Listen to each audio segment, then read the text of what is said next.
Hello Wobblies! Welcome to Wobbly Otter Outdoors. I'm Chris, and in this episode we're making 3 different kinds of flatbreads.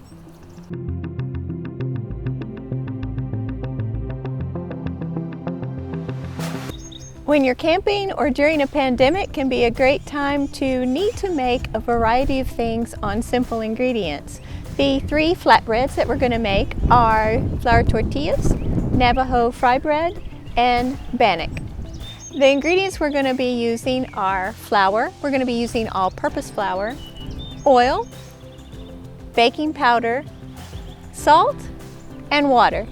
Each one of these recipes takes about 30 minutes to make, and I've scaled down the amount of the ingredients so it's 1 cup of flour for each recipe.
So overall, we're happy with how the 3 different flatbreads turned out.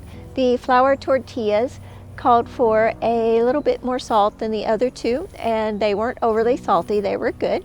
We also added a little bit of baking powder to the flour tortillas to try to help them fluff up a little.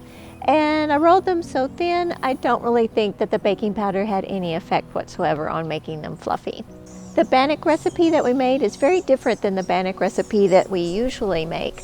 The bannock recipe we usually make has powdered sugar in it, and we basically sort of saute it in a little bit of butter, flipping it on both sides. We've never cooked it in oil, and so this was different.